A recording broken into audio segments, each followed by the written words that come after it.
आज आपल्याला लाभलेल्या आपल्या प्रमुख पाहुण्या अतिशय शांत, संयमी, लाघवी व्यक्तिमत्व असलेल्या माननीय डॉक्टर सौ धनश्री साने यांनी नुकतेच 22 तारखेला पातंजल योग दर्शन एक निरंतर साधना हे त्यांचं पुस्तक आपले रस्ते आणि परिवहन मंत्री माननीय नितीनजी गडकरी यांच्या घरी जाऊन त्यांना भेट दिलंय। ते भेट कशासाठी अवलोकनार्थ त्यांनी ते त्यांना भेट म्हणून दिलेलं आहे, तसा त्यांनी अगदी स्पष्ट उल्लेख केलेला आहे। असे दोन्ही ज्येष्ठ आणि श्रेष्ठ असे व्यक्तिमत्व असलेल्या या पाहुण्यांची आपण सविस्तर ओळख करून घेऊया। ओळख करून घेतील आपल्या उपाध्यक्षा हेमा वैद्य।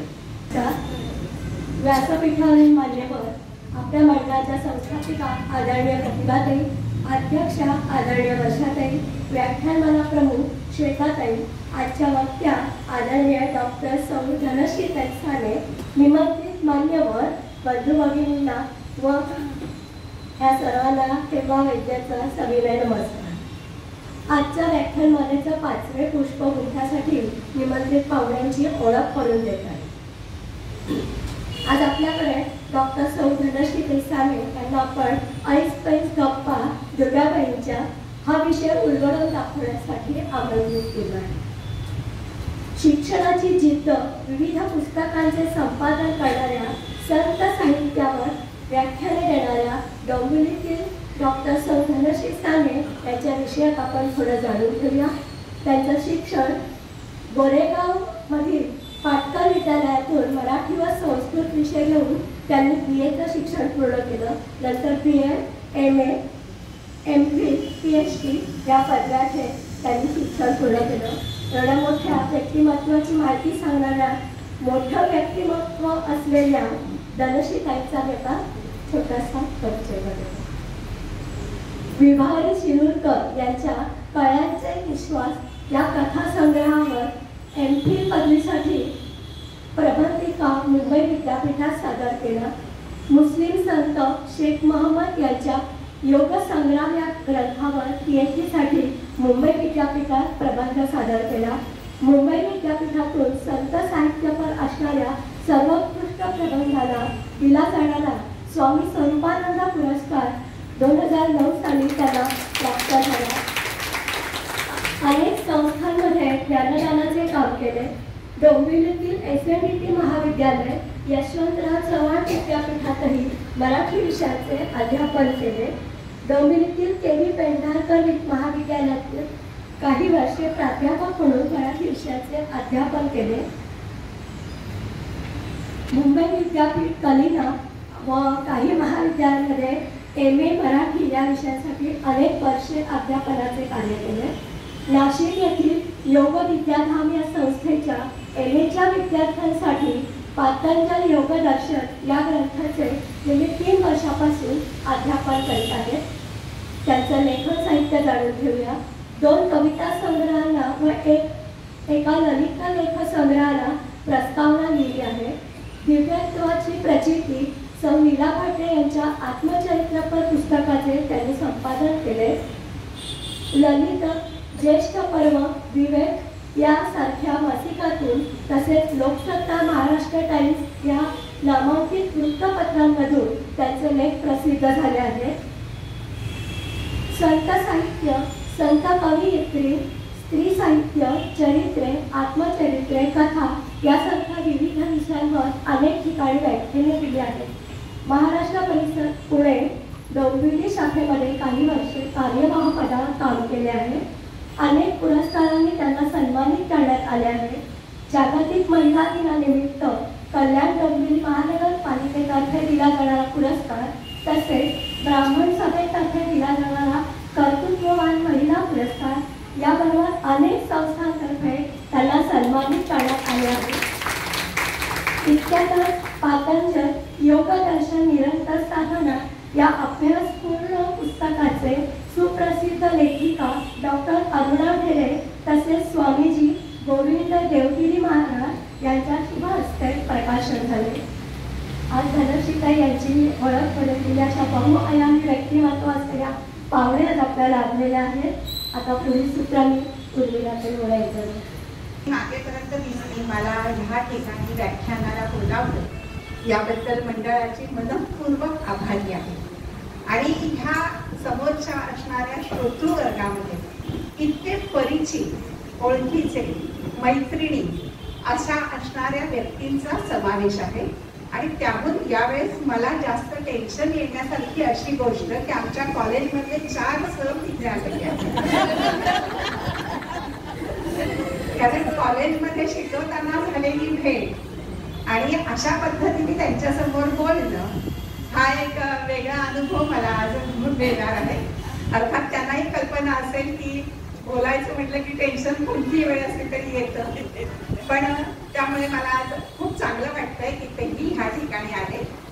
आणि आज आपण हा ज्यावेळेस इथे त्यांनी आता त्यांचं मनोगत सांगितलं, त्यांनी प्रास्ताविक केलं, ते इतकं छान हल्ली कोणत्याही महिला मंडळामध्ये किंवा एखाद्या संस्थेत व्याख्यानाला जातो त्यावेळेस असं लक्षात येतं की ती संस्था अतिशय उत्तम नीटनेटकं आटोपशीर असा कार्यक्रम आयोजित करतात.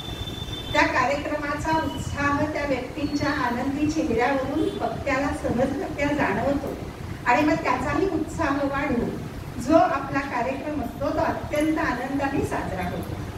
आणि ह्या स्वरूपिणी मंडळाशी माझं नातं बऱ्याच आधीपासून आहे. कारण प्रतिभाताईंनी आणि भिडे या दोघींनी मला 2 वेळेला इथे व्याख्यानाला येण्याची संधी होती.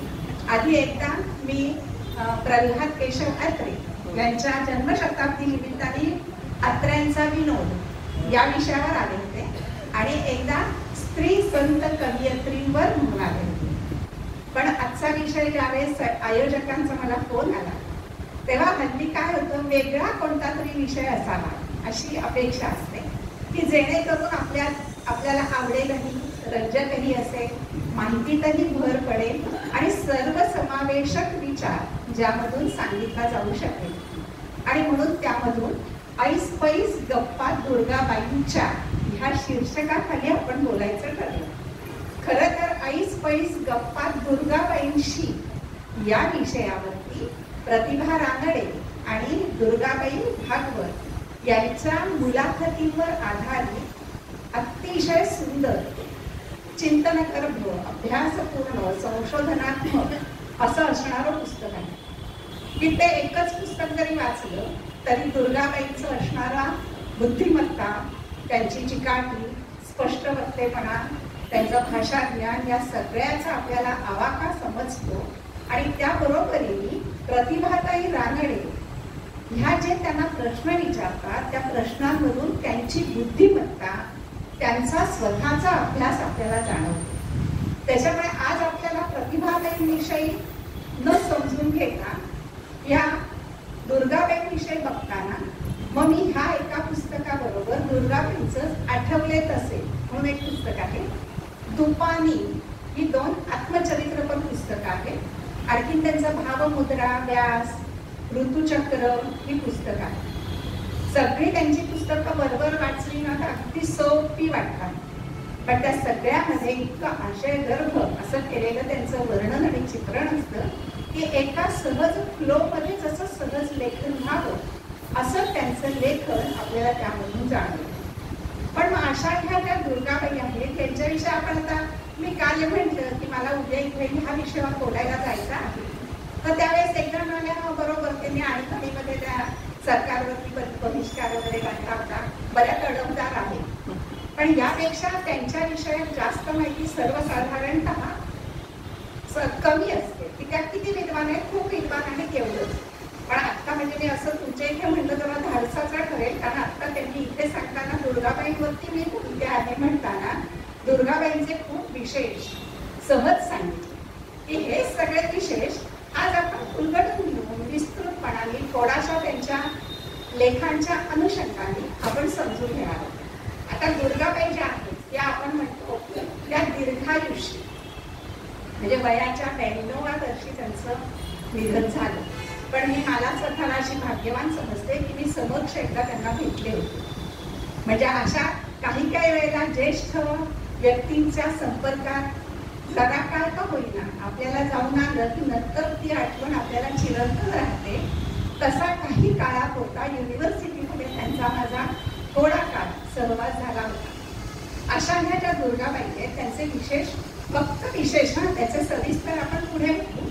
त्या मानववंशशास्त्रज्ञ आहेत, समाजशास्त्रज्ञ आहेत, बुद्ध अभ्यासक आहे, बुद्धाचं चरित्र त्यांनी लिहिलेलं आहे, बौद्ध धर्माच्या विशेष जाणकार असंही त्यांच्याविषयी म्हटलं जातं. शिवाय आता त्यांनी सांगितलं तसं संस्कृत, पाली, बंगाली, जर्मन या सगळ्या भाषांचा त्यांचा इतका सखोल अभ्यास आहे की त्या भाषांमधलं साहित्य त्यांनी मराठीमध्ये आणलेलं आहे. त्याच्यामुळे ह्या भाषा अवगत आहेत असं नव्हे, तर त्यांचं कौशल्य त्यांच्याकडे आहे. आणि याच बरोबरीने आदिवासी लोकांमध्ये त्यांनी जे काम केलं, हे काम म्हणजे संशोधनाचं, त्यामधून त्यांनी जे लेखन केलं ते ललित लेखक म्हणून आपल्याला त्यांच्याविषयी म्हणता येतं. याशिवाय गृहिणी स्त्री म्हणून उत्तम पाक कौशल्य, म्हणजे त्यांचं दुपान म्हणून एका पुस्तकामध्ये एक लेख आहे, त्यामध्ये त्यांचे वडील त्यांना असं सांगतात की दुर्गा आज तू भाकरी कर, पण कसली बाजरीची, पण ती गोड लागायला हवी, ती गोड लागते. त्यांनी भाकरी केली, वडिलांना दिली, वडील म्हणाले नाही ग तशी चव आली. त्यांना वाटलं आता काय करावं की वडिलांना चांगलं वाटेल, म्हणून त्यांनी 2-3 वेळा केली, दुसऱ्या दिवशी खायला गेली, पण त्याची चव आली नाही. आणि वडील गेल्यानंतर एकदा त्यांनी भाकरी जी केली त्याला अशी गोडसर चव आली. आणि मग त्यांना वाटलं अरे हे आपल्याला त्यावेळेला का बरं जमलं नाही, कारण ते करण्यासाठी लागणारं जे काही एक विशेष कौशल्य होतं हे ते करण्यासाठी त्यांनी अनेकदा करून बघितलं. पाककौशल्य हा जसा त्यांचा विशेष, तसा त्यांचा शिवणकाम, भरतकाम, विणकाम या सगळ्यामध्ये. आणि परत त्या नुसतंच ते विणकाम सांगतात असं नव्हे, तर एखाद्या स्त्रीच्या नव्या नवरीला जर एखादा कपडा असेल, साडीवरचं ब्लाऊज असेल, तर त्याच्यावरती जर पोपट असतील तर ते का, फुलपाखरं असतील तर ती फुलपाखरं का, ह्या संदर्भात त्या सगळ्या आख्यायिका, दंतकथा या सगळ्या सांगतात. आणि याबरोबरही त्यांचं विणकाम वगैरे त्यांनी परदेशात जाऊन पण, ऑस्ट्रेलियातनं पण शिकलेल्या होत्या. आणि त्याचा त्यांना इतका अभ्यास होता की त्याच्यात त्यांनी एका ठिकाणी गंमत दिली, आठवले असेल ह्या पुस्तकामध्ये, की एक नाव दिलंय त्यांनी की त्या बाईंनी पण ह्याच विषयावरती PhD केलं होतं. आणि त्या यांच्याकडे विचारायला लागले दुर्गाबाईंकडे की मला जरा तुम्ही अजून 2-4 नमुने द्याल का. त्यांनी काय त्यांना सांगितलं की मी इतकी मेहनत करून ते जमवलंय, मी तुम्हाला देण्यासाठी तुम्ही PhDचा थिसिस सबमिट करताय तो करा, नंतर देणार, आधी देणार नाही. हा जो एक सडेतोडपणा जो आहे. आणि विशेष म्हणजे त्यांनी नंतर दिलं की त्या बाईंना थिसिस झाला, युनिव्हर्सिटीमध्ये मान्यता मिळाली, आणि मग त्या बाईंनी त्यांना ते पुस्तक भेट म्हणून आणून दिलं.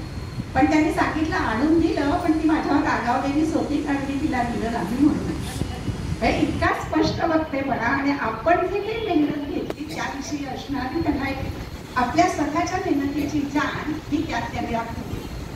आता त्यांची पुस्तकं आता यांनी सांगितलं की ऋतुचक्र, व्यासपर्व, पैस, भावमुद्रा, दुपारी, आठवलं तसं ही त्यांची ललित लेखाची.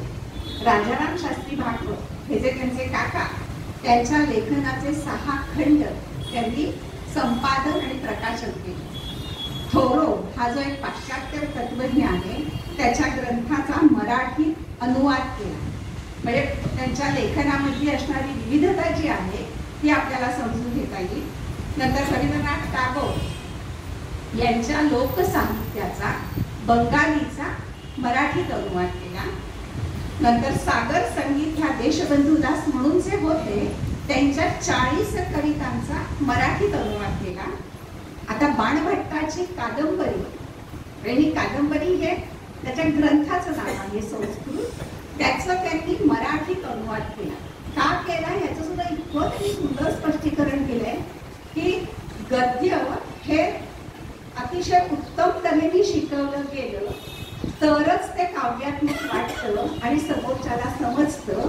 जे आधीचे शिकवत होते ते सगळेजण गद्याला कशा पद्धतीने चुकीचं होतं, तर त्यामुळे विद्यार्थ्यांना तो ग्रंथ समजत नव्हता, म्हणून तो मी मराठीत आणला. हे सांगताना त्यांनी कोण कोण वाईट शिकवत होतं यामुळे इतकी मोठी मोठी नावं घेतली आहे. म्हणजे त्यांचं आठवले तसे हे जे पुस्तक आहे, आठवलं तसे पण नाही तसं, हे जे जे काही माझ्या आठवणी आहेत त्या सगळ्या त्यांनी त्यामध्ये मांडलेल्या आहेत, पण त्यामध्ये परखडपणा हा छान त्यांनी स्पष्टपणे दिला. त्याच्यात त्यांनी या बाणभट्टाची जी कादंबरी आहे त्याचा अनुवाद करण्यामागचं त्यांनी कारण दिलेलं आहे. नंतर त्यांची त्या कादंबरीची रसवई म्हणून फक्त प्रस्तावना आहे. तर एखाद्या पुस्तकाची प्रस्तावना सुद्धा ही किती आस्वादक होऊ शकते याचं उत्तम उदाहरण त्यांच्या त्या रसवईचं सांगता येईल.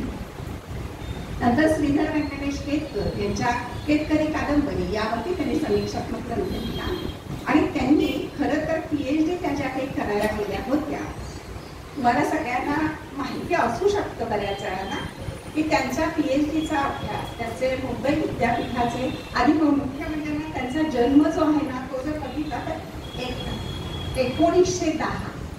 आता आपण त्यांच्या त्या सालापासून जर त्यांच्या शिक्षणाचा सामाजिक एक विचार केला ना तर त्या काळी त्या एकट्या युनिव्हर्सिटीमध्ये जायचं, एकटीने मध्य प्रदेशात जायचं, त्या ठिकाणी संशोधन करायचं, युनिव्हर्सिटीची जी मिळणारी ग्रँट असते त्यावरच करायचं. समजा ते पैसे संपले तर वडिलांना पोस्टाने पैसे पाठवा सांगायचं आणि आलेल्या पैशामधून पुढचं काम करायचं. म्हणजे त्यांचा खरोखर सगळ्याच कामामधला असणारा आवाका हा इतका मोठा आहे की त्यांनी ज्या वेळेला PhD हे केलेलं जे आहे ना त्यांना PhD मिळालीच नाही हे आणि विशेष. म्हणजे त्यांनी तर खरं PhD न करता त्यांच्या साहित्यावर PhD झालेले नंतर अनेक ग्रंथ झाले, पण त्यांना इतके पुरस्कार त्यांच्या लेखनाविषयी मिळाले की त्यांनी काही वर्षानंतर मला पुरस्कार देऊ नका असं जाहीर केलं आणि पुरस्कार स्वीकारणं बंद केलं. त्यांनी सांगितलं जर सतत मला मिळाला तर खऱ्या कर्तृत्ववान लोकांना कधीच पुरस्कार मिळणार नाही. हे मनाचं केवढं मोठेपण आहे. नाहीतर मला मिळतं तर मग मी घेणारच ना, असा भाव असणाऱ्या ठिकाणी त्यांनी त्यांचं पुरस्कार घेणं बंद केलं. आणि त्या ज्या काळात त्यांचा जन्म झाला त्यांचे वडील त्या काळी म्हणजे रसायनशास्त्रज्ञ आणि ते डालडा तूप जे बनवायचे त्याचं पेटंट आजच्या भाषेत म्हणून त्यांच्याकडे होतं. आणि त्याबरोबरही ते पंढरपूरचे मुळामध्ये हे सगळे भागवत होते. आणि दुर्गाबाईंची आई त्यांच्या अगदी लहान वयात गेली. त्यांना 3 बहिणी त्या 1 भाऊ, पण त्यातली एक बहीण म्हणजे अगदी विख्यात आपल्या इथल्या साहित्यिका म्हणजे कमलाबाई सोनी म्हणजे शास्त्रज्ञ, महिला शास्त्रज्ञ, त्या त्यांची कनिष्ठ बहीण. आणि ह्या मुलींना वाढवलं असेल कोणी तर त्यांच्या आजीने. म्हणजे आता आपण ह्या 110 सालचा जन्म, त्यांची आजी म्हणजे किती खरं तर अजून मागच्या काळातली, पण त्या काळी इंग्लिश पुस्तकं वाचायची, इंग्रजी कादंबऱ्या वाचायच्या आणि त्या स्वतःच्या अनुभवावरून आपल्या ह्या समोरच्या 3 मुलींना सांगायच्या की कमवल्याशिवाय लग्न करू नका, नाहीतर दुसऱ्याच्या जीवावर जगण्याची आपली कमकुवतपणा मनाचा ठेवू नका, असं त्या काळी त्यांना त्यांची आजी सांगत असे. त्यांचे आजी आणि आजोबा या दोघांचे त्यांच्यावर झालेले संस्कार की इतके मोठे आहेत की त्यांच्या वडील सुद्धा त्यांचे त्याच पठडीतले होते की वडिलांनी ज्या वेळेस मंदी आली 1920 नंतर, त्यावेळेला त्यांचं जे डालडाचं जे पेटंट होतं ते टाटा कंपनीला देऊन टाकलं. आणि याविषयी JRD टाटा त्यांचे कायम कृतज्ञ राहिलेले की एवढं केलेलं सगळं संशोधन फुकट, हे माझं पेटंट आहे तर मला आधी त्याचा काहीतरी मोबदला द्या असा विचार न करता. आणि त्यामुळे त्यांच्या वडिलांचं आणखीन एक वैशिष्ट्य तर त्या काळी टेनिसपटू होते आणि रोज टेनिस खेळायला जात होते. म्हणजे म्हटलं तर हे संपूर्ण कुटुंब पूर्णपणे सुधारकी पद्धतीने असणारं असं होतं. आणि दुर्गाबाई ज्या वेळेस PhD करणार होत्या त्यावेळेस घुर्रे म्हणून त्यांचे गाईड होते आणि त्यांचा जवळजवळ अभ्यास होत आला होता. फक्त एका गोष्टीचा, एका मध्य प्रदेशातल्या असणाऱ्या एका भागामधल्या असणाऱ्या आदिवासींच्या संदर्भात काही माहिती घेण्यासाठी त्यांना जावं असं त्यांच्या गाईड त्यांनी सांगितलं. तेव्हा त्या असं म्हणाल्या की त्याच्याशिवाय सुद्धा माझा थिसिस होऊ शकतो, काही गरज नाही. पण त्यांनी सांगितलं नाही तुम्ही जा. आणि आपण म्हणतो की आपल्यालाच अंधश्रद्धा असतात, पण दुर्गाबाईंनी त्यांच्या पुस्तकामध्ये दिलेलं आहे की ज्या वेळेस त्यांना ह्या कामासाठी मध्य प्रदेशात जायला युनिव्हर्सिटीत सांगितलं गेलं, त्यावेळेला एक महिनाभर आधी रोज रात्री त्यांची कॉट गदागदा हलायची आणि एक न दिसणारा असा आवाज यायचा की तू जाऊ नकोस काही दिवस घराबाहेर. आणि हे ऐकल्यानंतर त्या बुद्धिवादी, त्यांचे वडील त्याहून बुद्धिवादी, त्याच्यामुळे त्यांनी पहिले 8-15 दिवस दुर्लक्ष केले.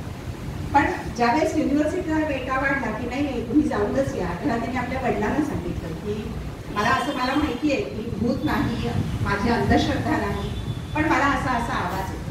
तर त्यांचे वडील त्यांना म्हणाले की माझा तुझ्यावर विश्वास आहे, तू काम टाळण्यासाठी असं खोटं सांगणार नाहीस, तू तुझ्या मनाला असेल तसं ठरव.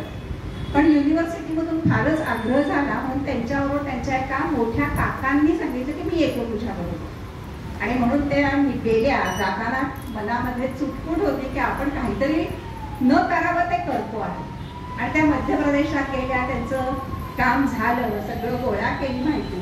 आणि त्यांच्या ज्या बैलगाडीतून त्या जात होत्या तर त्यांची बैलगाडी चढता चढेना, घाट तिथेच बाकीची वाहनं जात होती, यांची बैलगाडी काही जाईना. यांना त्या रात्रीचं स्वप्न आठवलं, असं वाटतं बहुधा आपल्याला काहीतरी अडचण आहे, संकट आहे. म्हणून त्यांनी जिथं बैलगाडी थांबली तिथे त्यांनी मुक्काम केल्यानंतर तिथल्या एका म्हणजे काय म्हणतो आपण फॉरेस्ट ऑफिसरचा जो असतो, तिथल्या माणसाने त्यांना भाजी आणून दिली आणि म्हणाला की कसली भाजी करताय? त्या म्हणाल्या आम्ही वाटेत सुरण दिसला त्याची भाजी केली. तर तो म्हणाला हो का, अशासारखा एक कंदा आमच्या अंगणात आलेला आहे, तर त्याची तुम्ही करून द्या, बायकोला शिकवा. म्हणून त्यांनी एक कंदा आणून दिला आणि यांनी हाताला तेल लावून तो चिरायला सुरुवात केली. आणि बघता बघता त्यांचे दोन्ही हात बोटांपासून वरपर्यंत काळे निळे पडले. त्यांच्या लक्षात आलं की ज्या संकटाची आपल्याला भीती वाटत होती ते काहीतरी घडलं. तशा स्थितीत त्यांनी आपल्या काकांना सांगितलं की वडिलांना कळवा, दादांना म्हणायचे त्यांना कळवा की मला ह्या पोस्ट ऑफिसमध्ये पैसे पाठवा. आणि एक औषध सांगितलं त्यांनी की त्यांना ॲलर्जी ज्याची होती ते 2-2 डबे भरून ते जर खाल्लं, ते पोटॅशियम सारखं आहे, ते जर खाल्लं तर ॲलर्जी उतरते. पण हे सगळं होईपर्यंत मध्ये काही काळ गेला. त्यांनी ते औषध घेऊन त्या तात्पुरत्या बऱ्या झाल्या, पण अनेक वर्ष त्यांना अंथरुणाला खेळून राहावं लागलं. आणि अंथरुणाला खेळून राहिल्यानंतर आयुष्यातलं त्या कधी न खचणारी व्यक्ती काही काळ हे काही आयुष्य आपलं नव्हे अशा विचारात परत आल्यावरती एकदा अंथरुणावर असताना बाहेरच्या बाजूला असणाऱ्या निसर्गाचं बदलतं चित्र बघितल्यावरती त्यांना वाटलं की ह्या संपूर्ण निसर्गाच्या ह्या चक्राची मी एक साखळी आहे, मी एक कडी आहे, मग मी अशी मध्येच खचून कसं चालेल. आणि म्हणून त्यांनी उभारी घेतली. आणि मग काही वर्षानंतर त्यांनी त्या अनुभवांवर आधारित पहिल्यांदा ऋतुचक्र हे पुस्तक.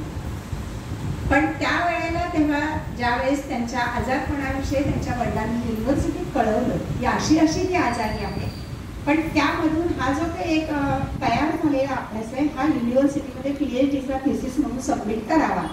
तर त्यांनी सांगितलं नाही, समक्ष ते आल्याशिवाय करता येणार नाही. त्यांनी अनेक कारणं सांगितली, तो थिसिस सबमिट करून घेतला नाही. आणि उलट असं पत्र लिहिलं की तुम्हाला युनिव्हर्सिटीने खाली किती पैसे दिले त्याची तरी जाण ठेवा. म्हणजेच काय की दिले आहेत त्याची समजून घ्या. दुर्गाबाई आणि त्यांचे वडील इतके बाणेदार की त्यांनी सगळे पैसे सौंदर्याज युनिव्हर्सिटीला परत केले की आम्हाला कुणाचंही फुकटचं पैसे नको.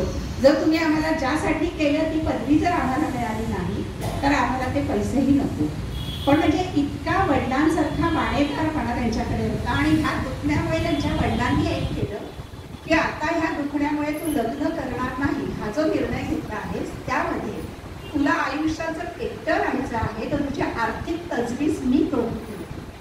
आणि म्हणून वडिलांनी त्यांच्यासाठी आर्थिक तजवीज करून ठेवली. आणि पुढे असं सांगून ठेवलं की कधीही कोणाही समोर झुकू नकोस, जे तुझी तत्व आहेत त्यांना मुरड घालू नकोस, आणि तू तुझ्या स्वतःला जे योग्य वाटेल त्या पद्धतीनेच जग. म्हणजे वडिलांचं त्यांनी तंतोतंत पालन केलंच, पण त्यांचा स्वतःचा असणारा अभ्यास हा आपल्याला त्यामधून दिसतो. आता दुर्गाबाईंचं एकूण आपण जर बघितलं तर अभ्यासाचं आत्ता मगाशी त्यांनी सांगितलं की त्यांचं संस्कृती विषयक लेखन आहे. संस्कृती विषयक लेखन म्हणजे एवढं विस्तृत एक अफाट ज्ञान आहे की त्यांनी अनेक शब्दांच्या व्युत्पत्ती बऱ्याचशा अभ्यासामध्ये त्यांच्या म्हणजे मी जर संस्कृती हा शब्द आपण जर बघितला तर आपण म्हणतो हा संस्कृती म्हणजे संस्कृत मधला आहे, तो आपला नाही. तो शब्द कल्चर हा लॅटिन मधला, त्याचं कोल्टूर हे जर्मनी मधलं आणि जर्मन भाषा तज्ञांनी तो शब्द मराठी काढला. राजवाड यांनी तो मराठीत काढला आणि तो मराठीमध्ये रुळला आणि रवींद्रनाथ टागोरांनी तो शब्द पहिल्यांदा साहित्यात आणला. म्हणजे आता ह्यासाठी त्यांनी आधी मुळात हा शब्द लॅटिनमध्ये आला म्हणून लॅटिनचा अभ्यास, जर्मनमधून आला म्हणून जर्मनचा अभ्यास आणि मग रवींद्रनाथ टागोरांनी किंवा राजवाड यांनी आणला असेल तर त्या संदर्भात त्यांनी अभ्यास करून निष्कर्ष मांडले. तसं आपण सिंह म्हणतो, पण सिंह हा शब्द आपला नाहीच आहे आणि हे पाणिनींनी सांगितले.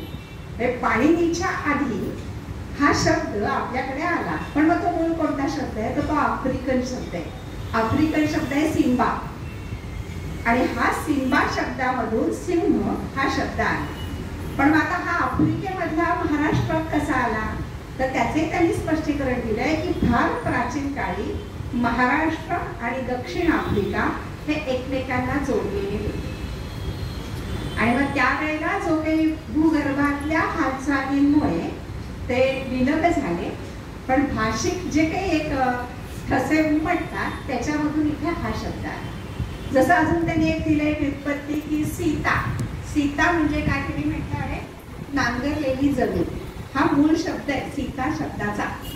आणि म्हणून सीतेचं नाव सीता का तर जनकाला नांगरत असताना जी मिळाली तिचं नाव त्यांनी सीता केलं. म्हणजे प्रत्येक शब्दाची जी व्युत्पत्ती आहे ती त्यांनी अभ्यासपूर्ण पद्धतीने त्यांच्या पुस्तकांमध्ये मांडली.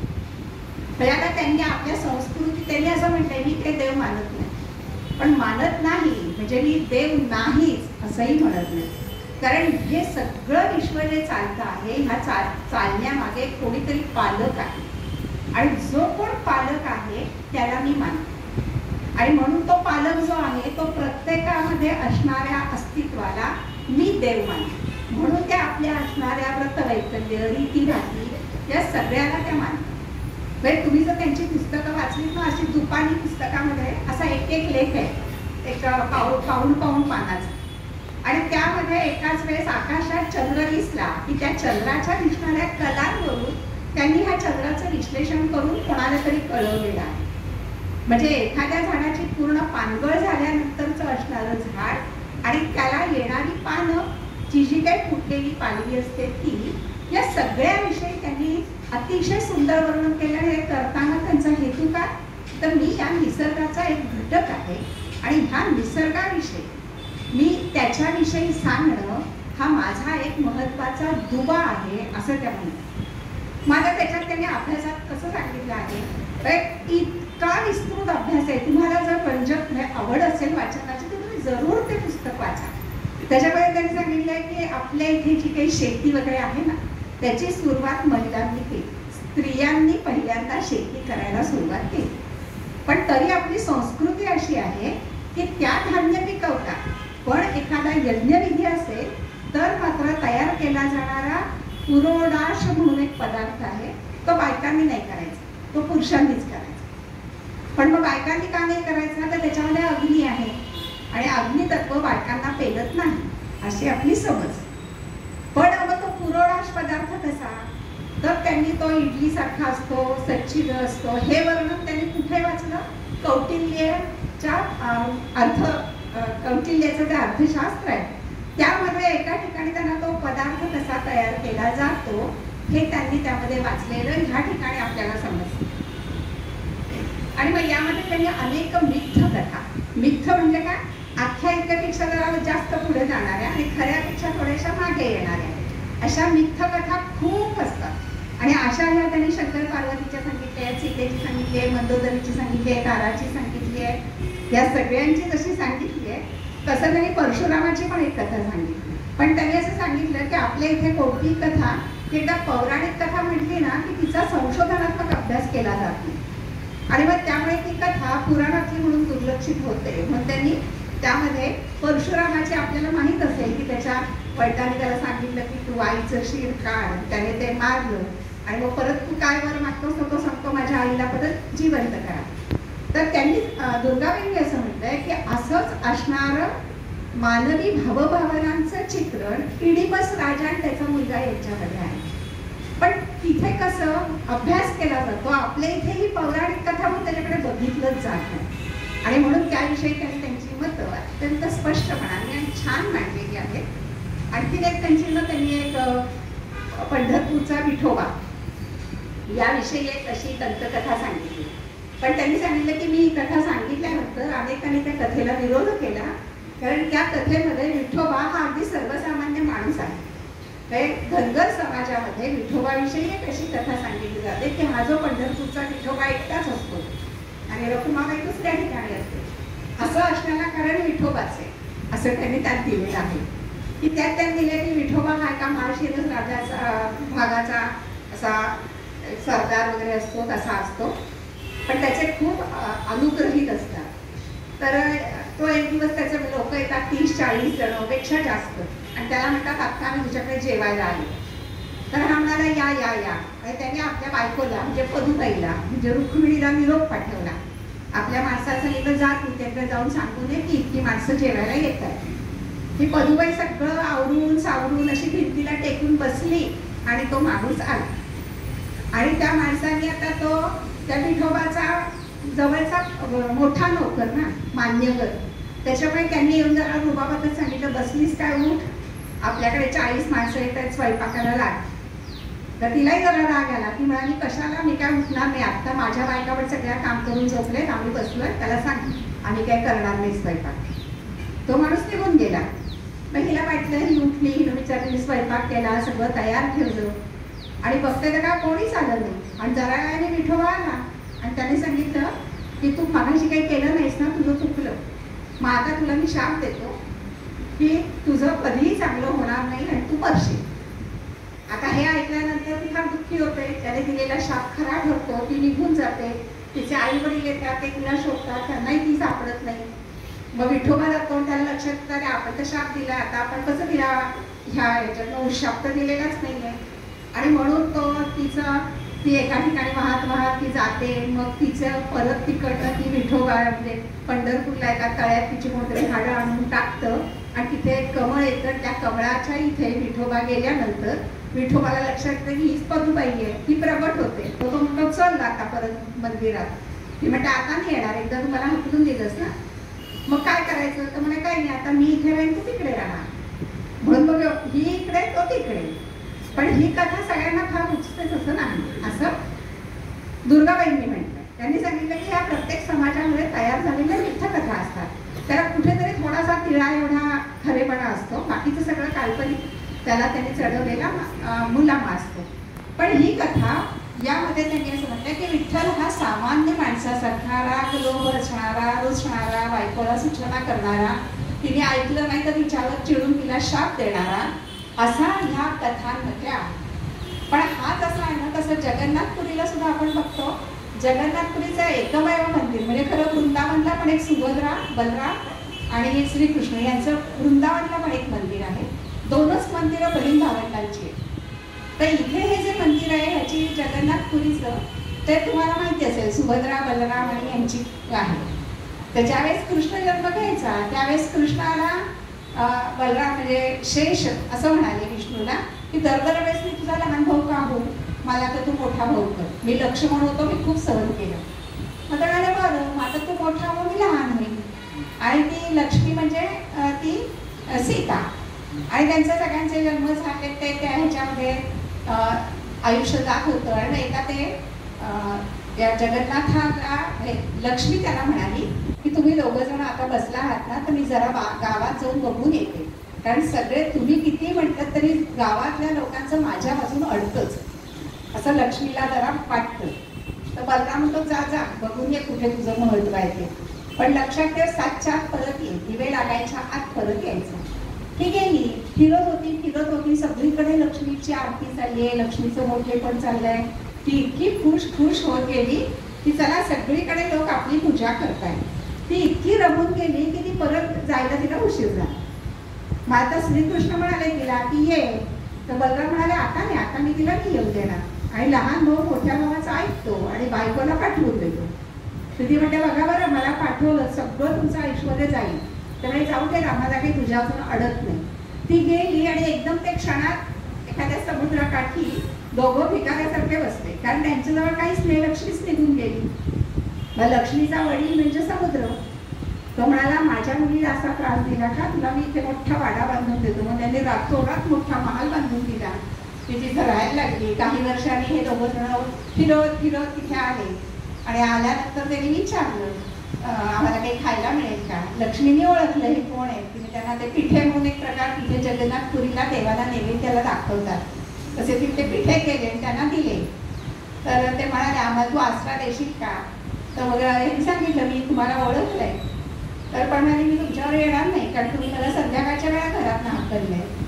म्हणजे ह्या सगळ्यामध्ये ना स्त्रियांना अपमान केल्यानंतर स्त्रियांना परत तिथं जाण्यामध्ये मानाचं होत नाही.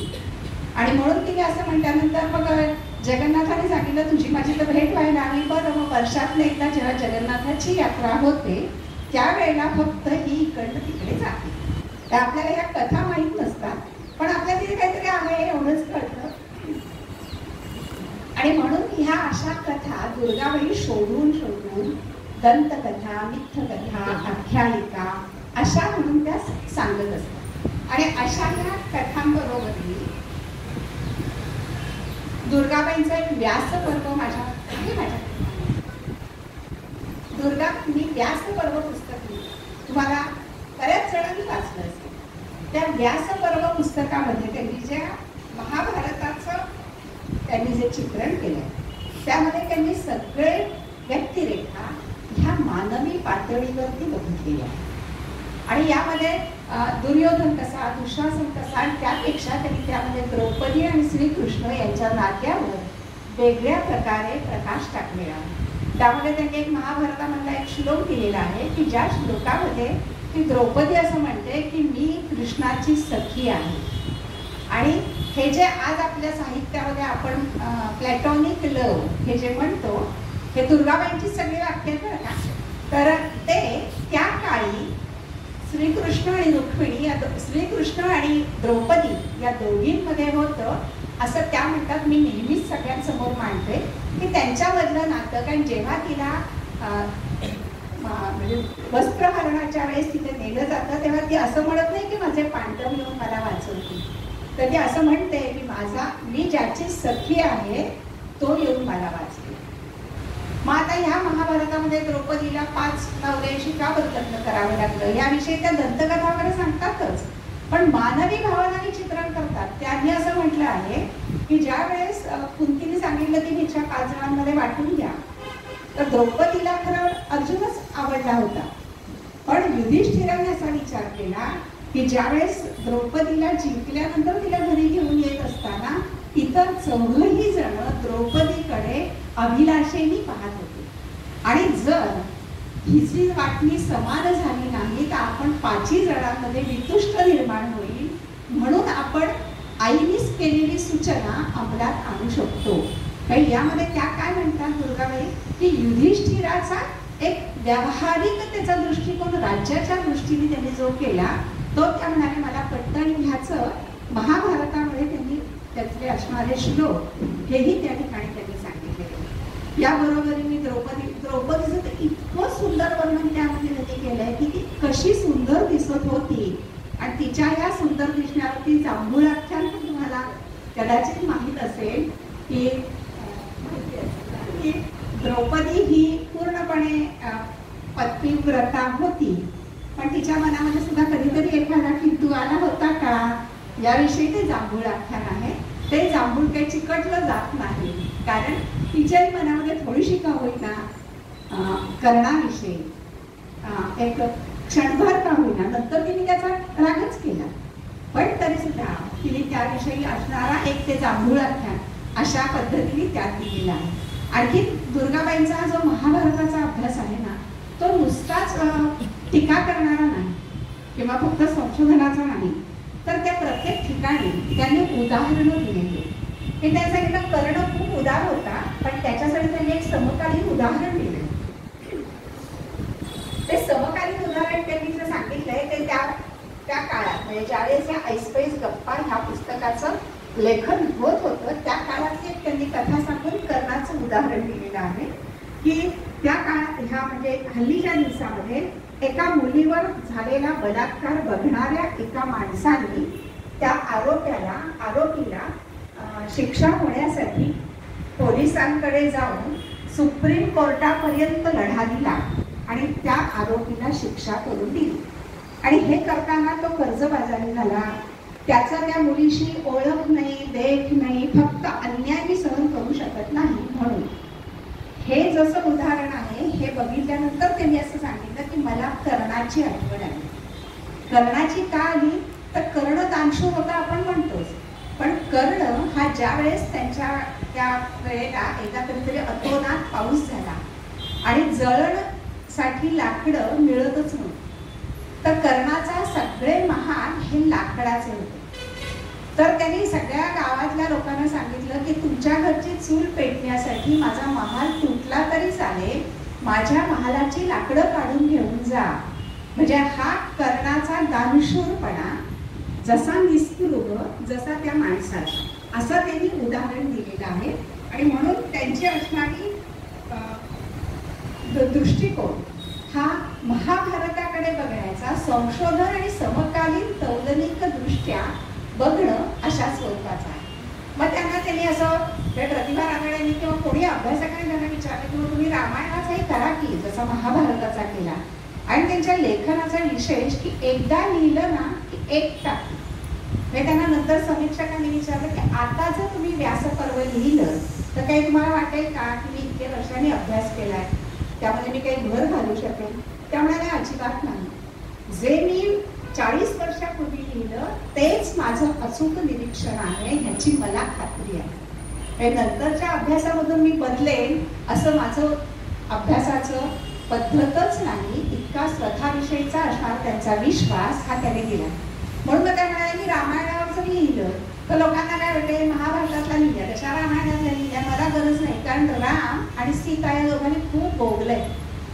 त्यांनी सांगितलं की रामाने सीतेला खूप म्हणजे लोक साहित्य लिहितात की सीतेला खूप दुःख झालं, राम किती दुष्ट आहे, सीतेला काय सहन करावं लागलं, पण म्हणे वाल्मिकी रामायणामध्ये कुठेही सीतेनी रामाविषयी राग दुस्वास मला हकलून दिलं एका शब्दाने सुद्धा तिने नकारात्मक भावना दिलेली नाही. त्या तिलाही आणि रामालाही हे माहिती होतं की आपल्या या जन्मामध्ये आपल्याला हेच भोगायचं आहे याची कल्पना असल्याकारणाने त्यांनी कुठेही त्याविषयी म्हटलं नाही. आता त्या म्हणाल्या की लोक आपापल्या कल्पनेने रामालाही वाईट ठरवतात, सीतेलाही वाईट ठरवतात, त्यामध्ये मी भर घालणार नाही. का लिहित नाही हेही त्यांच्या लेखनामधून त्यांनी अतिशय स्पष्ट असं लिहिलेलं आहे.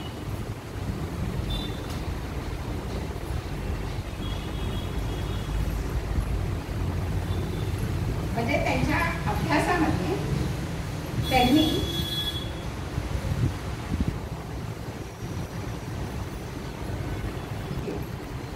याविषयी पण खूप छान लिहिलं. आणि म्हणजे आता बघा तुम्ही पण खूप प्रवास केला असेल, आपण जेव्हा प्रवासाला जातो तेव्हा तर प्राचीन मंदिरं बघत असतो तर त्या मंदिरांच्या बाहेर शिल्प असतात आणि ती सगळी शिल्प ही कधी कधी कामवासनेशी संबंधित अशी असणारी असतात.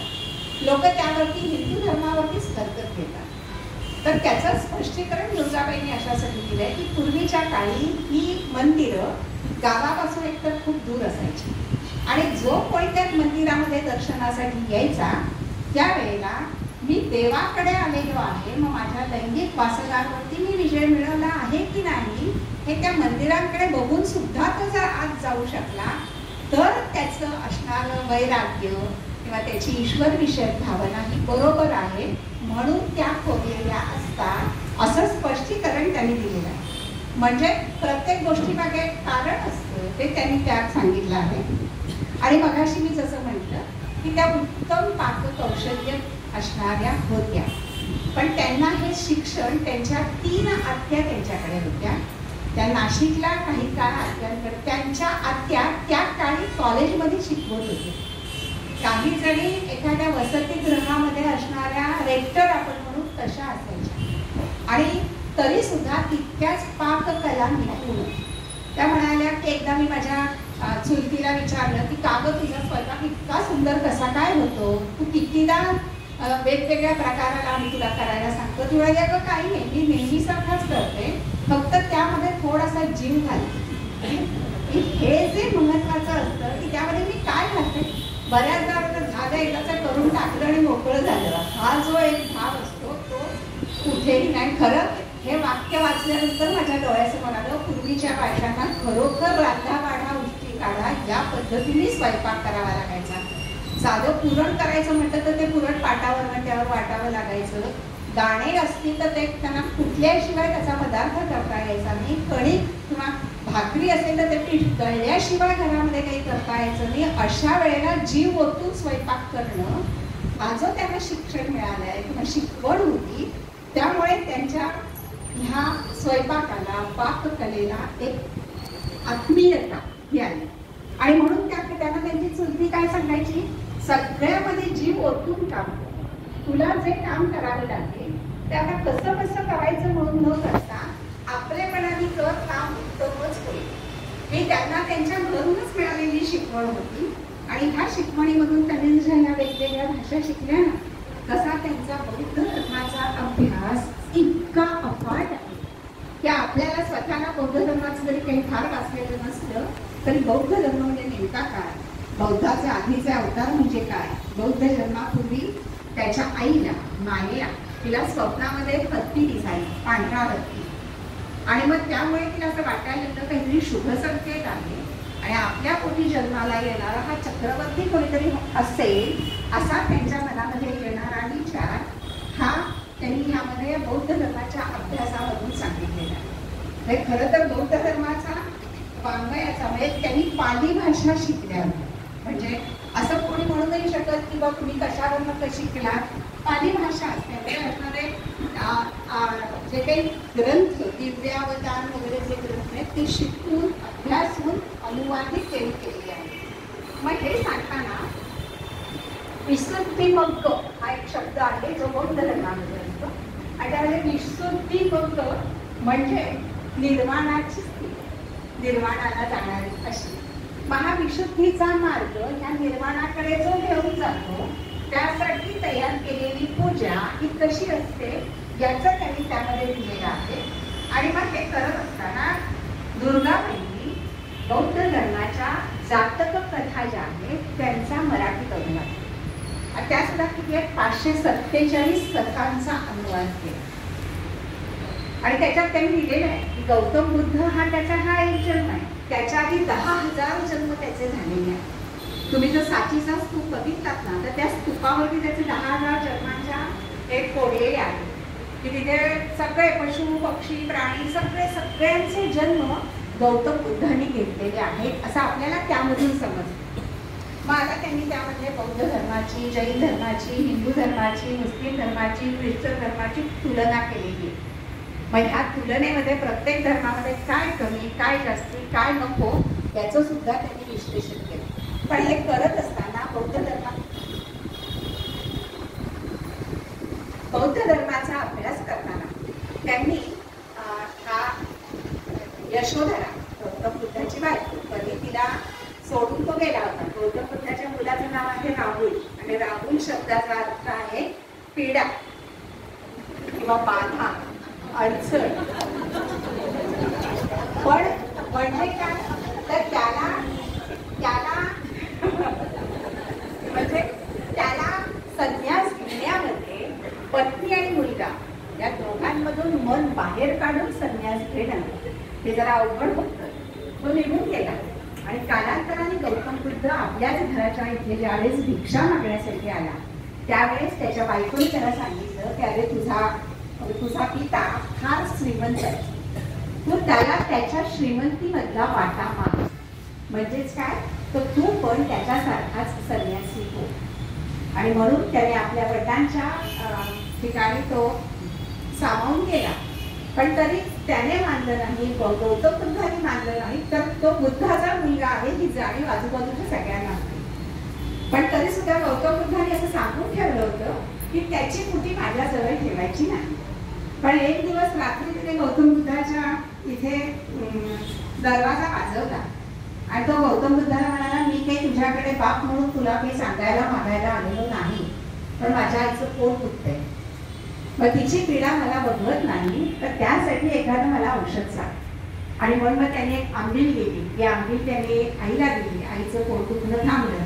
पण आणि त्याची आई पण तिथे कशी आली, तर गौतम बुद्धांनी महिलांना आपल्या भिक्षुणी होण्यासाठी परवानगी देण्यामागे त्याचे असणारे जे शिष्य आहे आनंद आणि आणखी दुसरा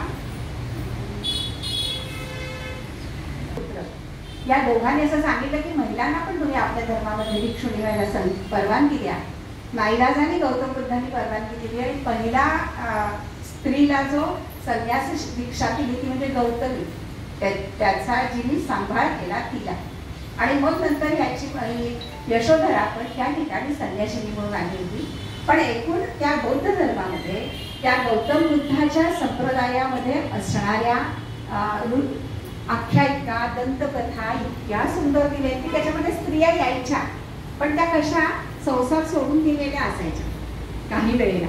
त्यात त्यांनी की एकदा एक बाई आली आणि ती कशी होती आधीच्या जगाच्या, तर तिने एका मुलं माणसावर प्रेम केलं. तो दरोडेखोर होता, त्याला तिचे असणारे सगळे पैसे वगैरे हवे होते. तो तिला म्हणाला की आपण आपल्या देवीच्या देवळात जाऊया. आणि हिच्या लक्षात आलं की हा माणूस काही चांगला नाही, तर ती त्याला म्हणाली चला आपण तिथे देवळाच्या कठड्यावर जाऊ, कड्यावर. आणि त्या कड्यावर गेल्यानंतर ती त्याला पाठ करून उभं केलं आणि त्याला म्हणाली की तू किती चांगला आहेस, मी तुला नमस्कार करते. आणि ती त्याला ढकलून दिलं तरी. आणि मग नंतर तिला वाटायला लागलं की आपण कोणाला तरी मारलं, आपल्याकडनं चूक झाली, मग आता त्या क्षालन काय करायचं म्हणून ती बुद्ध धर्माला. पण नंतर अशा स्त्रिया आल्या असं नाही, कधी गौतम बुद्धाला परीक्षा बघणाऱ्या स्त्रिया आल्या, कधी त्यांच्यावरती आरोप करणाऱ्या स्त्रिया आल्या. या सगळ्यांच्या कथा दुर्गाबाईंनी त्यांच्या साहित्यामध्ये ज्या त्यांच्या लक्षात आल्या त्या त्यांनी त्यामधून केल्या. आणि याबरोबरही दुर्गाबाईंनी जे लिखाण केलं त्यामध्ये ज्या आदिवासी लोकांचं लिखाण केलं ना, तर त्यामध्ये त्या आदिवासी लोकांचं खाणं पिणं या सगळ्याविषयी त्यांनी जे वर्णन केलंय त्यामध्ये त्यांनी असं म्हटलंय की जंगलामध्ये त्या दुर्गाबाईंनी ना एक साने गुरुजींच्या अंकामध्ये एक लेख लिहून दिला, तांदूळ नळी ह्याच्यामध्ये. आणि त्या लेखाचं शीर्षक होतं वाळूतली पावलं. आणि तो लेख त्यांनी साने गुरुजींच्या आग्रहाखातर लिहिला. तो तिथे त्यांना पाठवला आणि नंतर तो प्रसिद्ध जेव्हा झाला तेव्हा त्या लेखाचं नाव होतं काळाची पावलं. खरं त्या लेखाचं नाव नेमकं दिलं तर वाळूतली पावलं. कारण त्यांनी सांगितलं की तो लेख मी साने गुरुजींकडे पाठवला आणि दुसऱ्याच दिवशी साने गुरुजींनी आत्महत्या केली. तर कदाचित त्यांच्या मनामध्ये जे काही मृत्यूविषयक विचार येत होते त्या विचाराने त्यांनी माझ्या लेखाचं शीर्षक बदललं आणि वाळूतली पावलेऐवजी काळाची पावले असं त्यांनी लिहिलं गेलं असावं असं त्यांनी तर्क केलेलं आहे. पण या लेखनाबरोबर मी त्यांचा थोडासा अभ्यास आहे. निसर्गाविषयक तर त्यांनी तर दिले आहे की जगदीशचंद्र बोस हे वनस्पतीशास्त्रज्ञ, त्यावेळेस बर्नार्ड शॉ हा जे इंग्लिश लेखक, त्याला ज्यावेळेस त्यांनी वनस्पतीशास्त्राचा अभ्यास केला तेव्हा त्याला फार वाईट वाटायला लागलं की मी किती पालेभाज्या खातो, खूप झाडांचं माझ्याकडनं नुकसान होतं. म्हणून मग त्यांनी काय केलं तर तो पूर्ण शाकाहारी झाला आणि म्हणून त्याने एक पुस्तक लिहिलं, ते जगदीशचंद्र बोस यांना अर्पण केलं.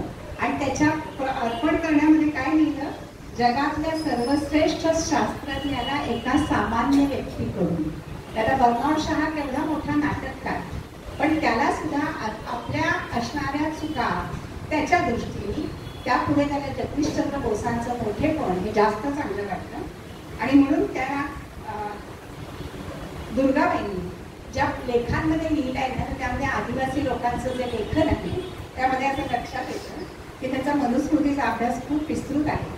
पण आदिवासी लोकांचं ज्यावेळेस त्यांनी लेखन केलं त्यावेळेस एका आदिवासीची त्यांनी खरी कथा सांगितली की एका आदिवासीला कोणत्या तरी किरकोळ चुकीने त्याला मृत्यूदंडाची शिक्षा दिली.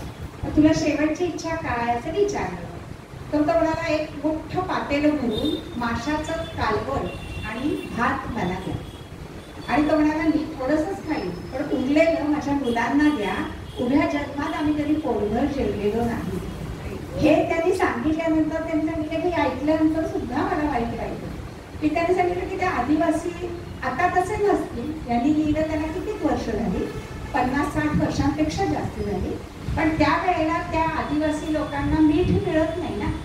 मग त्यांनी त्यांची एक म्हणजे जेवणाची त्यांची पद्धतच आहे. जे काही ते खातात ते खाता खाता फक्त हे मधलं पोट आहे ना ते मध्येच साठतात. आणि ते कशासाठी तर मीठ खाल्लं यासाठी, कारण मीठ मिळतच नाही. मीठ घेणं बाकीचा त्यांचा जो काही अन्न पदार्थ त्यांना जंगलामधून मिळतात पण मिठासाठी जे पैसे द्यावे लागतात ते त्यांच्याकडे नसायचे. किंवा आदिवासी लोकांना जेवताना जरा तिखटपणा यावं वाटत असेल तर ते लाल मुंड्या खातात.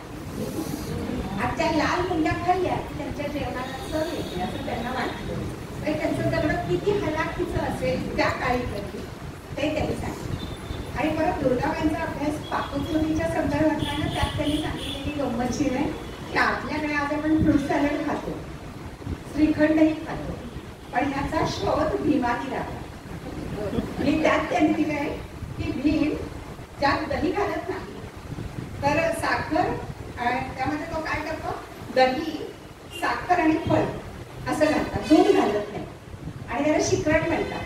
पण शिखरिणी असं नाव आहे.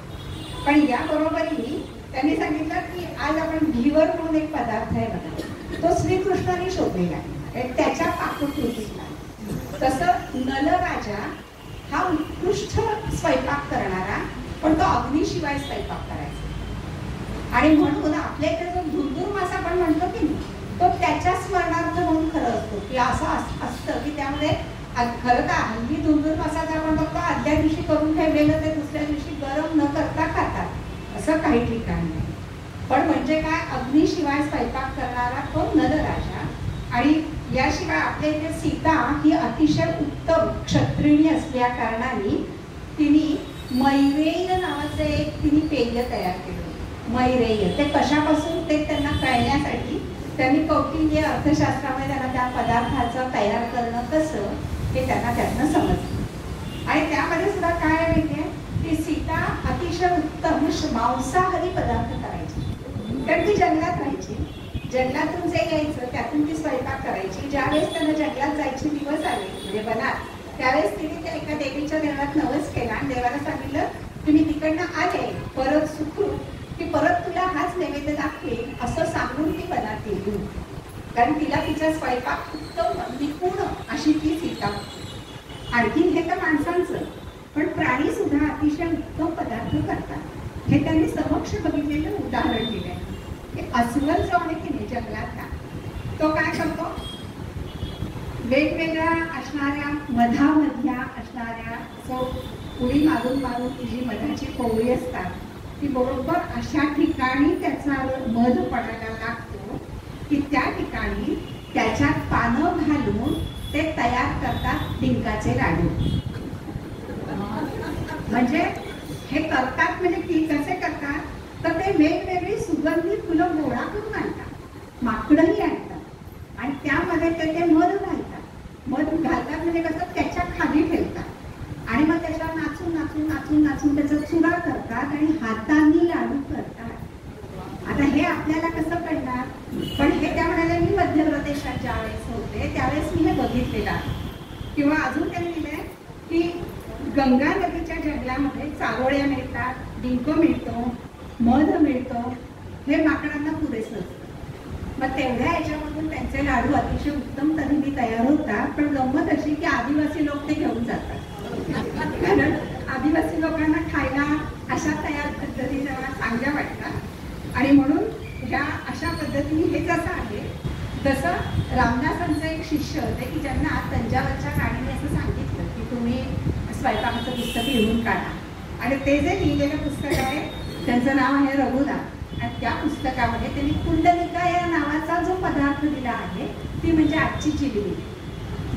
आता लोणचं जे आहे ना हे मूळचं आपलंच, त्याने किती काय काय पदार्थ आपलेच कसे आहेत हेही नक्की सांगितलेलं आहे. आणि म्हणून पुंडलिका म्हणजे गोल गोल गोल अशी करून केली जाणारी ती जिलेबी असा त्यांनी त्यामध्ये सांगितलेला आहे. नंतर हे कशिदा, रांगोळी, त्यांचे प्रकार, कलाकुसर हे करताना त्यांनी बौद्ध कथा आणि आपल्या असणाऱ्या पौराणिक कथा सांगितल्या. याच्यात एक कलाकुसरीमध्ये काही काही ठिकाणी स्त्रियांच्या साड्यांवरती फुलपाखरं काढतात. ती फुलपाखरं कशाची आहे तर त्यांनी सांगितलं की एकदा हा इंद्र आहे ना हा रागावला आणि त्याने आपल्या मुलीवरच प्रेम केलं. मग ते काही देवाला पटलं नाही. मग देवाने त्याला शिक्षा केली की तुला कोणी सुद्धा पुजणार नाही, तू आता खाली जा. मग तो म्हणाला असं नको, माझं चुकलं. म्हणाला बरं माझा तुला उत्साह की काही काही ठिकाणी तुला थोडंसं मानाचं स्थान मिळेल, पण तू आता आजपासून तू म्हणजे त्याला तो फुलपाखरू झाला. मग ती फुलपाखरं अशी सगळ्या ठिकाणी कोरी राहायला लागली की थोडंसं जर त्याचं समाधान झालं. अशा स्वरूपाच्या कथा दुर्गाबाईंनी खूप वेगवेगळ्या म्हणजे वेगवेगळ्या देशातल्या सुद्धा त्यांनी सांगितलेल्या आहेत. आणि म्हणून त्यांच्या मुळामध्ये त्यांच्या लेखनामध्ये आणखी स्त्री पुरुष समानता, स्त्री मुक्ती आणि याबरोबरीने वेश्या व्यवसायावर सुद्धा जे त्यांचा अभ्यासपूर्ण लेखन आहे की त्यावेळेस तिकडे जेव्हा जात असत तेव्हा त्यांना समाजात अनेक ठिकाणून धमक्या यायच्या की तुम्ही जिथे जाताय याच्यामध्ये लेखन करताय की जो समाज आपल्या इथे डावलला गेलेला आहे तिथे तुम्ही लेखन करताय हे चूक आहे. तेव्हा त्यांच्या बाजूने ठामपणाने उभं राहून दुर्गाबाईंनी त्यांच्यावरती लेखन केलं आणि त्यांच्या ह्या लेखनामध्ये प्रत्येक ठिकाणी एक सत्याची किंवा एक परखडपणा हा इतका छान मांडलेला आहे त्यांनी. अजून एक त्यांची अतिंद्रिय अनुभवाच्या संदर्भामध्ये एक त्यांनी असा केलेला आहे की एखाद्या कुटुंबासह निघाल्या आणि त्यांना आतून सारखं वाटत होतं की आपल्याला आज अपघात होणार आणि आपण काहीतरी वाईट घडणार. आणि ह्या रात्री अपरात्री प्रवास करून ज्यावेळेस घरी आल्या आणि आल्या तर घरात शांत वातावरण होतं. त्यांना वाटलं आपण आपल्या मनातल्या विचाराचं कुठं बोलणं नको व्हायला म्हणून त्या झोपल्या. आणि सकाळी उठल्याबरोबर त्यांच्या भावाने सांगितलं की आपल्या अमुक एका व्यक्तीला इतका जोरदार अपघात झाला आहे की कसा कसा वाचला आहे, तुला रात्री टेन्शन येईल म्हणून सांगितलं नाही, पण तो अपघात फार भयंकर होता. तेव्हा ते असं म्हणतात की प्रत्येक कोणत्याही असणाऱ्या अशुभ सूचक गोष्टींची पूर्वसूचना ही मला होते. आणि त्यांना तर अजून अनेक अनुभव त्यांनी दिलेले आहेत. त्यांच्या काकांचं त्यांना झालेलं दर्शन असे अनेक आहेत. म्हणजे आपण काय म्हणतो की या दुर्गाबाई म्हणजे स्पष्टवक्त्या, परखड, अभ्यास करणाऱ्या, संशोधनात्मक आहेत. त्या ईश्वराला वेगळ्या स्तरावर मानणाऱ्या आहेत. मग ह्यांना ह्या गोष्टींवर विश्वास कसा, पण त्यांचा आलेला अनुभव त्यांना ह्या विश्वासाकडे घेऊन जातो. आणि म्हणून त्यांचं विणकाम, भरतकाम, लेखन, स्त्रीमुक्ती, वेश्या व्यवसाय, स्त्रियांविषयक लेखन हे सगळं अतिशय विस्तृतपणे त्यांनी दिलं. त्याच्या या पुस्तकामध्ये ना त्यांनी मृत्यूविषयीचं जे चिंतन केलं आहे ते जर वाचलं तरी कुणाकुणाचे मृत्यू सांगितले, दुर्योधनाचा सांगितला आहे, ख्रिस्ताचा सांगितला आहे, कृष्णाचा सांगितला आहे. कृष्णाचा मृत्यूच्या वेळेस त्यांनी सांगितलं की इतका मोठा कृष्ण पण त्याचे गुलाबी लाल गुलाबी असणारे पाय, तो ज्यावेळेस बसला असताना दुरून वाटलं हा हरणाचा तोंड आहे म्हणून झालेल्या हल्ल्यामध्ये त्याचा वध होतो, पण त्याचा देह संपला. पण रामाचा जो आहे त्याला आयुष्य आपलं संपलं म्हटल्यानंतर राम हा एकमेव देव असा आहे की ज्याने आपल्या आधी सीता तिन्ही भूमीमध्ये स्वतःला सामावून घेतलं. नंतर लक्ष्मणाने केलेल्या सगळ्यांना ती गोष्ट माहिती असेल की लक्ष्मणाला वचनभंग केला म्हणून रामाने त्याला सांगितलं तुला शिक्षा म्हणून तू आता शरयूमध्ये तुझा जीव अर्पण कर. आणि मग हे दोघेही जवळचे गेल्यानंतर रामानेही आपला शरीर त्या शरयू नदीमध्ये अर्पण केलं. म्हणजे दुर्गाबाई असं म्हणतात एका परीने रामाने हा एकमेव असा केला की ज्याने आत्महत्या केली. आयुष्य आपलं आपण त्यांनी संपवलं. किंवा त्यामध्ये त्यांनी आणखीन गौतम बुद्धाचं लिहिलं की तो वयाच्या 80व्या वर्षी त्याला आपलं आयुष्य संपलं हे कळल्यानंतर आजूबाजूच्या घडत असणाऱ्या घटनांमुळे त्याला येणारं दुःख आणि त्याच्यातून येणाऱ्या विफलतेने वेगळ्या मार्गाने आलेला त्याचा मृत्यू हा त्यांना सगळ्यांना फार मनस्ताप देणारा.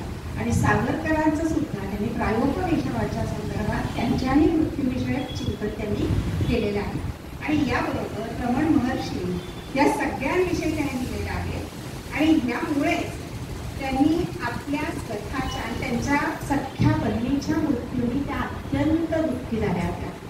म्हणजे अगदी आयुष्याच्या अखेरीला त्यांची सख्खी धाकटी बहीण जी प्रत्येक वेळेस बाहेर जाताना त्यांना निरोप घेत असेल, त्यांना सांगत असेल की मी आता जाते. याच वेळेस नेमकं तिने सांगितलं नाही. दिल्लीला एक मोठा पुरस्कार होता. तिथे तो पुरस्कार घेऊन झाल्यानंतर स्टेजवरच त्या कोसळल्या आणि त्यांचा मृत्यू झाला. तो दुर्गाबाईंना अतिशय जिव्हारी लागला आणि नंतर त्या दुःखाचा परिणाम म्हणून असेल काही काळानंतर त्यामध्येच त्यांना मृत्यू यायची शक्यता म्हणजे मृत्यूपंथाकडे लागली. पण त्या कणखर मनाच्या असं मला मृत्यू ये रे बाबा असंही नाही किंवा मला मरायचं आहे असंही नाही. तर त्यांनी मृत्यूविषयक केलेला जो लेख आहे, कविता आहे, ती त्याच्यामध्ये त्यांनी असं म्हटलेलं आहे की आयुष्याची झाली रात मनी देवे अंतर्ज्योत वय गेले मरणाचे कोण फुटले सुखाचे. त्या मृत्यूची मला अजिबात भीती वाटत नाही. जसं त्यांनी असं म्हटलं आहे की आपल्या इथे आपले संत कवी म्हणतात की आपुले मरण पाहिलेल्या डोळा, तसं त्यांच्या मरणाला सामोरी जाण्याची त्यांची जी मनोअवस्था झाली त्याचं त्यांनी जी कविता लिहिली ती म्हणजे देहोपनिषद.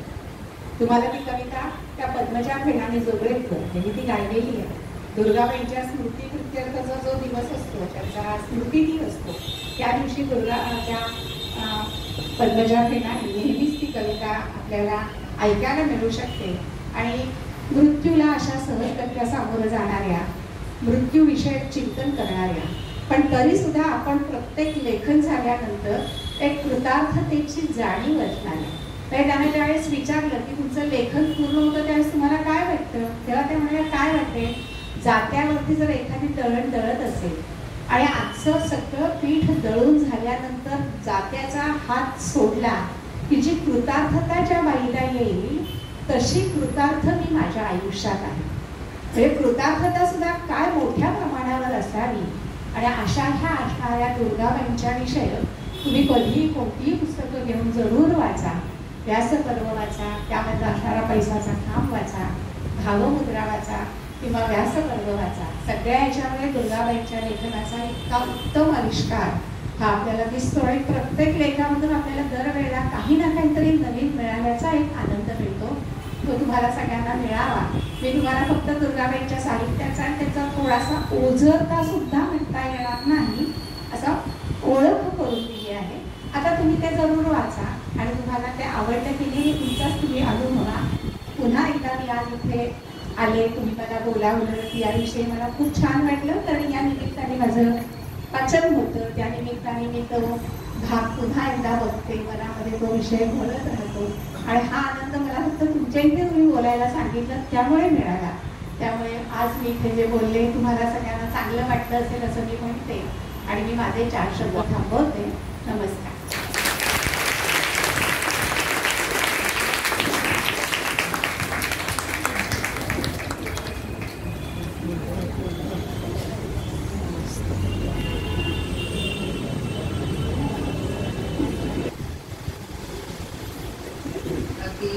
व्याख्यान आपलं अतिशय छान झालेलं. सीता, द्रौपदी यांच्या छोट्या छोट्या कथा सांगत किंवा दुर्गाबाईंच्या पाककला सांगत गंभीर तरी सुद्धा अतिशय हलकं फुलकं आणि सरळ असं आजचं हे व्याख्यान झालंय.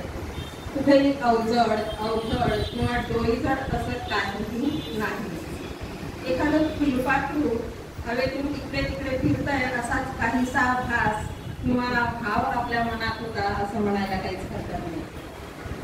यासाठी मला एक छोटंसं असं उदाहरण इथे आठवत आहे की बासमती तांदूळ किंवा आपला आंबेमोड तांदूळाचा मऊ भात, त्यावर साधं वरण, साधी तुपाची धार आणि वर एक लिंबाची फोड आणि मन तृप्त. तसं आजचं व्याख्यान ऐकून आपण पूर्ण तृप्त झालेलं आहे. तिथे आपल्याला डोईजड असं काही झालेलं नाही आणि व्याख्यान मात्र अतिशय उत्कृष्ट झालेला. तर आता मी प्रतिभाताईंना विनंती करते त्यांनी आपल्या आजच्या वक्त्यांचं श्रीफळ आणि मानचिन्ह देऊन सत्कार केला.